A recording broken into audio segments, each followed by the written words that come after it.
Good morning. All right, this one is going to be a doozy. We got a double spread in my journal.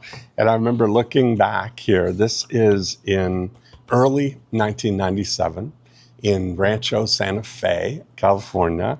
And the late Jerry Ballinger was sharing a process that he called the Ferrari mind tune-up. And as I look at this, what I realize is it's really about laying a foundation for going fast in exactly the direction that you want to go. And I look at it and I see that I've really been doing this process here over the last, for this year. When I just turned 60 in May, and I started, early in the year, I started just looking back at my journals and realizing, wow, there's so much stuff in here. And that's what inspired me to kind of get to the point where I would share some of these things in here. But again, this is a storyboard progression, the way that we go through things. And by the way, just as a side note, I was doing a lot of storyboarding and then mind mapping. And I realized that for me, I don't like mind maps. Mind maps are out.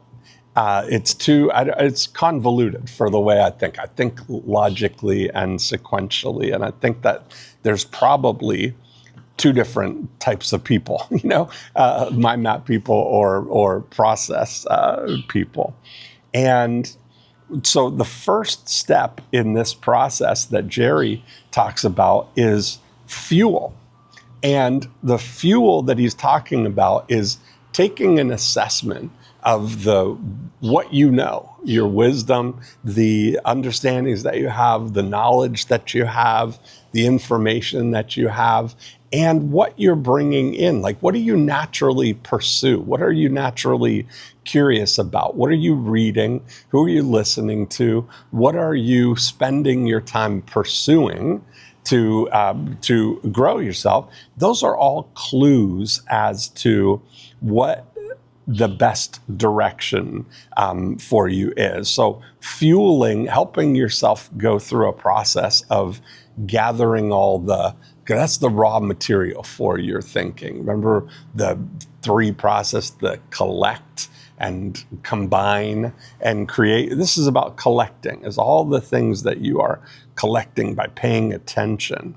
Then the next step in the process is your 24-hour franchise prototype, Jerry called it, and really getting your day right. We've spent a lot of time in talking about how to get your day the way that you want it. And as I look through this, I was amazed that I still, 30 years later, my favorite thing is I want to go to bed at 11. I want to get up at 7. We're out the door at 8. I'm here with you at 9. I've got from 10 o'clock to 12 o'clock where I'm in my journal writing, hatching evil schemes. In the afternoons, I'm working and sharing with people. And in the evenings, I'm doing whatever I want. We're just living life and getting your rituals and your undergirding schedule of, regardless of what you're going to do with your time, is what's the shape of that going to be. Then the next step that Jerry has here is to stabilize, systemize, standardize, and optimize. And there's a very interesting thing. I think that this stabilizing, that goes back to Deming. That goes back to the things that we talked about with W. Edwards Deming of you can only observe and make predictable change in a stable system. So if everything about your life and your schedule and your pursuits is random and fractal and you don't know what it's about, then it's impossible to have any kind of sustainable improvement. So I've spent the last little while, and by the way, this period of time in my life right now has really been about exactly this of systemizing and standardizing the things that we do. My friend Ned Hallowell, who wrote his Driven to Distraction and all the ADHD 2.0, his world's leading psychiatrist most cited psychiatrist on ADHD. He also talked about having this Ferrari mind, but one of the things that he said to me one time is that when you look at your day and you're stabilizing your schedule, that the ideal is to think of it like a bobsled run, where you get in at the top and you slide through and you've got the rails to keep you on the course and on the track. And that, compared to what a natural tendency for an ADHD brain is, to go through your day, as Ned says, like a toddler at a picnic.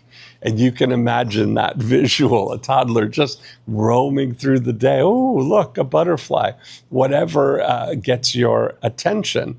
Well, I've reached a compromise in this. And what I see, the thing that's really helping me, like right now, today, is treating my days like a slalom ski race, where you have freedom to go where you want to go in between, but you've got to hit these gates. You've got to go around this gate. You've got to go around this gate. So for me, those things, when I'm firing on all cylinders, it starts the night before, 10 o'clock, phone in the lockbox, 11 o'clock, lights out, 8 o'clock, out the door. And it's funny how your gamified brain gets there. 10 o'clock, pencils up in my journal, doing the things. Got to where we call it, 12:30. We have a schedule of lunch, and I do the post up my video on Facebook, and then my afternoon appointments start at 1 o'clock.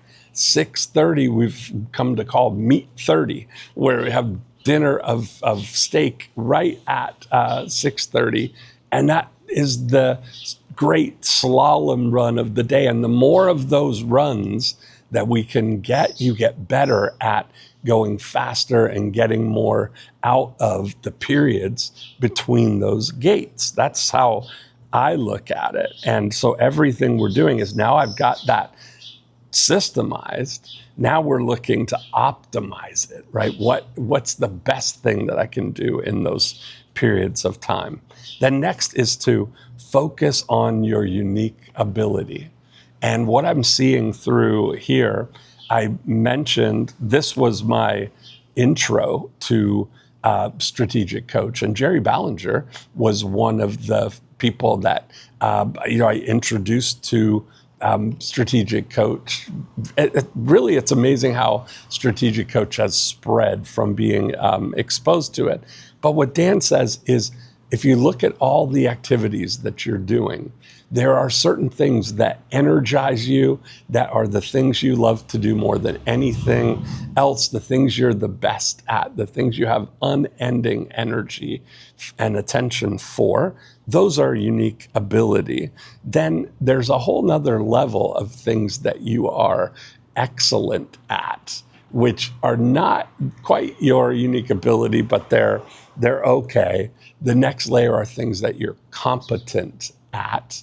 And then there's things that you're incompetent at. And that really jives with what Tom Peters was talking about in the, that joy scale, is looking at your tasks, looking at the things that you're doing every day, and seeing what are the things that you can remove and what are the things you can do more of. And we talked about a lot of those in some of these videos here. Then the final thing is, what service do you want to render? So now you've got all of these things in place. Now the level is, if this is what you want to do, what's the best outlet for you? What service do you want to render to help other people get a result that they're going to get faster, better, less expensively, by engaging and collaborating with you. And that's a very interesting thing. When I go through this, I've really simplified what I look at is that the thing that I'm an organization we're really set up to do is to help build prospect vending machines, helping people get leads and convert those leads in their business. That's one of the most valuable things that we can do. And, luckily, it's not going out of style. 30 years ago, it was a valid thing. People need new ways to get new clients. And I think that's going to be true for 30 years. This is a great direction to head with my Ferrari tuned up mind. I got a funny email the other day from Rick. It says, Dean, question. Are you saying you can teach me to make fat stacks by hanging out at a pub, drinking coffee like you? And I laughed to myself because I was thinking, yes, I can do that. That's what I do. Is the funny thing, what I really realized is that every idea that I've had, every dollar that I've made over the last 30 years has gone through my brain, through my pen, onto a piece of paper in my journal before it went out into the real world. And if I can turn people onto that activity as a driver for what to do, what to think about, what to ask yourself to draw out what the next most valuable action is for you, and how to find the most profitable things that you can install in your business, I'm all for it. So this Friday at 1 p.m., I'm going to do, for the first time, a 50-minute profit finder workshop. And you're going to join me live on Zoom, and we're going to go through a 50-minute exercise. Bring your pen, bring a notebook or piece of paper, and I'm going to guide you through a thinking process that will help you identify where the lowest hanging fruit is in your business, and maybe some fruit that you didn't even know was there, but I'm going to show you where to look for it. So it's free. It's for you. It's Friday at 1 p.m. this Friday. Just go to, what did we call the website, Josh? 50-minute profit finder. Just go to 50minuteprofitfinder.com and I'll get you all the details, and hopefully you can join us then Friday, 1 p.m.